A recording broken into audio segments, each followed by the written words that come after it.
کسی تعارف کے محتاج نہیں ہے ڈاکٹر عظمت صاحب پاکستان بلکہ ایشیا کے سب سے بڑے معروف ماہر علاج بالغذا ہیں اور پوری دنیا میں لوگ انہیں جانتے ہیں اور جہاں کہیں یہ پروگرام کرتے ہیں اس کی 25 زبانوں میں ٹرانسلیشن ہو جاتی ہے اور پوری دنیا میں لوگ ان کے علم سے استفادہ کرتے ہیں. ڈاکٹر صاحب السلام علیکم. بہت شکریہ سر جوائن کرنے کے, بڑی مہربانی. سب سے پہلے مجھے یہ بتائیں کہ یہ کورونا ایکچولی ہے کیا, آپ کی سمجھ میں کیا ہے؟ کورونا ایک وائرس ہے. ہماری باڈی میں ویریس قسم کے پیتھوجنز ہوتے ہیں. پیتھوجنز کا مطلب ہے جراثیم. اس میں فنگس ہوتی ہے, اس میں بیکٹیریا ہوتی ہے اور اس میں وائرس ہوتا ہے.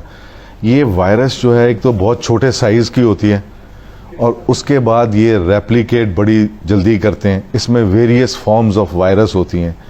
ایک وائرس ہوتی ہے جو کہ RNA وائرس ہوتی ہے, ایک وائرس ہوتی ہے جو کہ DNA وائرس ہوتی ہے. DNA وائرسز جو ہیں وہ بڑی جلدی ہمارا قوت مدافعت جو ہے اس کو قابو کر لیتی ہے. اور RNA وائرس جو کہ جیسے کرونا وائرس ہے, یہ ایک ایسی وائرس ہے جس کو ہمارے جسم کو ایک پراپر فائٹ کرنا پڑتی ہے. تو یہ ایک RNA وائرس ہے. ایک وائرس کے اندر انسان نے کوئی کوڈنگ ڈی کوڈنگ کی ہے, کچھ نہ کچھ کیا ہے اس کا. مثلاً میرے خیال میں اس میں زیادہ گہرائی میں جائیں گے تو لوگوں کو سمجھ میں نہیں آئے گی. میں ایک اور آسان طریقے سے سمجھا دیتا ہوں. مثلاً اگر ایک SARS-1 وائرس ایک 4x4 ٹرک تھا, ٹھیک ہے, کوئی ½ ٹن پک اپ ٹرک جیسے ٹویوٹا کے بڑے ٹرکس ہوتے ہیں, تو یہ وائرس اسی ٹرک کی چیسی پہ ایک ٹینک ہے. ٹھیک ہے, میں سمجھ گیا. آپ سمجھ گئے. پلیٹ فارم سیم ہے اور اس میں تھوڑی سی انجینئرڈ ہے کہ لوگوں کو ایک ویکسین جو کہ میرے خیال میں ایک ٹرک کی بتی ہے اس کے پیچھے لگا رہے ہیں. مگر ایک اور آپ کو بات بتاؤں, ویسٹ میں جو ویکسین بن رہی ہے وہ اس وائرس کو ویکن کر کے وہ ایک نارمل جو پرنسپلز ہیں وائرس بنانے کے اس کے مطابق نہیں بنا رہے. وہ اس وائرس کی انفیکشن کی وجہ سے جو آپ کے لنگز میں فلوئڈ جمع ہو جاتا ہے اس کو اینالائز کر کے اس کے اگینسٹ ایسے باڈی میں ڈیفنس میکانزمز انٹروڈیوس کرنا چاہتے ہیں کہ وہ ناٹ اگینسٹ دیٹ وائرس, اس کے ایفیکٹ کے اوپر کنٹرول کرنا چاہتے ہیں. اس کے ایفیکٹس کے اوپر کنٹرول کرنا چاہتے ہیں. بچ کیسے سکتے ہیں اس سے, اس وائرس سے؟ دیکھیں, سب سے پہلے تو ہمیں یہ ریئلائز کرنا ہوگا, اور یہ میں ڈرانے کے لیے نہیں کہہ رہا اور میں کوئی الارم پیدا کرنے کے لیے نہیں کہہ رہا, مگر جو انفارمیشن موجود ہے ہیومن مین کائنڈ کے پاس اس ٹائم, یہ تقریباً ہر انسان کو ہوگا. اور یہ کسی کو 6 مہینے بعد ہو, کسی کو 18 مہینے کے بعد ہو, کسی کو 2 سال کے بعد ہوگا. مگر اس میں ایک بات ہمیں پتہ ہونی چاہیے کہ وہ وائرس اشرف المخلوقات نہیں ہے, ہم اشرف المخلوقات ہیں. اور دنیا میں بہت ایسی چیزیں موجود ہیں اللہ تعالیٰ نے ہمارے ڈسپوزل پہ دی ہیں جو کہ اس وائرس کو کاؤنٹر کرتی ہیں کہ آپ کس طرح, کون سے ٹینجیبل سٹیپس ہیں جو آپ لے سکتے ہیں جس سے آپ کی قوت مدافعت بہتر ہو. آپ کے اپنی باڈی نے جب فائٹ کرنا ہے تو کس کے ذریعے کرنا ہے؟ آپ کی اپنی قوت مدافعت ٹھیک ہونی چاہیے. اگر قوت مدافعت ٹھیک ہے تو چانسز یہ ہیں کہ آپ کو صرف 2 چھینکیں آئیں گی, آپ پازیٹیو ہوں گے, آپ کی باڈی اپنی اینٹی باڈیز بنائے گی اور آپ اے سمپٹومیٹک رہیں گے, وہ اس طرح ہی جس طرح آپ کو کوئی فلو ہوا تھا. تو اس میں سب سے پہلی جو ضرورت ہے, میں لوگوں کو یہ کہتا ہوں کہ اپنی خوراک کی طرف دھیان دیں. اور لوگوں کے پاس ٹائم ہے میرے خیال میں. یہ اگر آپ یعنی کہ اپنا کھانے پینے کا طریقہ تھوڑا سا بدل لیں تو آپ یہ دیکھیں گے کہ یہ وائرس انشاءاللہ ہمیں کچھ بھی نہیں کہے گا. کیا کریں؟ یعنی ایک عام آدمی آپ کہہ رہے ہیں موٹا نہیں ہونا چاہیے, جی, اور کیا کریں؟ سب سے پہلے تو ہاضمہ. ایک تو اس سے ڈرے نا آپ کے خیال میں. ہاں, اس سے ڈرے مت. اور دوسری بات یہ ہے کہ میں اگر ٹینجیبل سٹیپس اگر بتاؤں تو سب سے پہلی بات کہ آپ کو اپنا ہاضمہ ٹھیک رکھنا ہے. ایک بات یاد رکھیے کہ آپ کا امیون سسٹم جو ہے, ہم مثلا میں اپنی انگلیاں دیکھ سکتا ہوں, میں اپنی آنکھیں دیکھ سکتا ہوں, اپنے کان پکڑ سکتا ہوں, مگر مجھے یہ نہیں پتا کہ میرا امیون سسٹم کہاں پہ ہے. ہمارا امیون سسٹم جو ہے وہ ہمارے اسٹمک میں ہے. 80% of our immune system is housed in our گٹ.